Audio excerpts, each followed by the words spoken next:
Il y a le Verdançon qui creuse son sillon et une tribu d'ados qui veut elle aussi laisser sa trace. Séance grandeur nature sur de vrais murs, un support parfait pour des artistes graffeurs en herbe. On esquisse en jaune et après tu remplis ta première lettre avec la couleur que tu voulais pour la première, la deuxième et la troisième. Ok ? Il y en a qui préfèrent les mangas, d'autres les graphes purs et durs, d'autres ça va être les dessins animés, les bandes dessinées. Donc chacun a ses influences et on le voit déjà à cet âge-là que ça ressort en fait. Le graffiti a débuté dans les années 70 dans le métro new-yorkais, affilié à la culture hip-hop.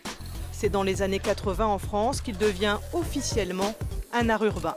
Si tu te rapproches un peu plus du mur, ton trait il sera un peu plus fin. C'est bien Isma.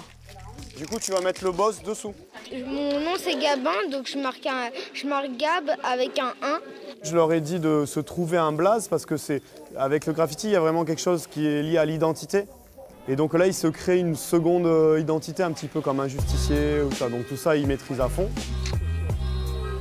Chacun des artistes donne libre cours à son imagination dans la rue ou en atelier, comme ici à Line Up, un collectif de 8 graffeurs.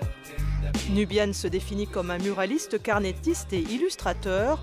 Il a été séduit tout jeune par l'aspect illégal et éphémère du street art, encore trop souvent décrié en France. J'étais à New York cet hiver et j'ai pu peindre à peu près une dizaine de façades en 2 mois. À Montpellier, je ne peux pas aller dans la rue et faire un mur parce que en utilisant une bombe de peinture, il y a de grandes chances qu'un commerçant, me voyant brandir une bombe de peinture, appelle la police. Line Up, créé il y a plus d'1 an, permet aux artistes de rue d'officialiser, d'identifier une culture artistique montpelliéraine. Un vivier riche en couleurs. Ici, ce qui est extraordinaire, c'est qu'il y a toujours une effervescence.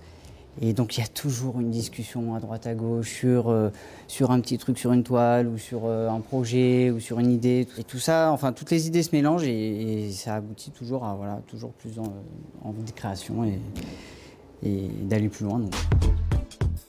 Même aveu pour Enaher et son Gavroche new-yorkais.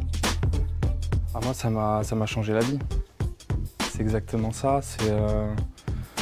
J'en apprends tous les jours sur le métier, sur l'art, comment ça fonctionne, les codes que j'ignorais totalement au départ. Se fédérer, transmettre aux plus jeunes, envahir les galeries sans s'institutionnaliser pour autant, sont les clés d'une meilleure visibilité pour les 200 graffeurs évoluant à Montpellier. Certains sont déjà reconnus dans le monde entier.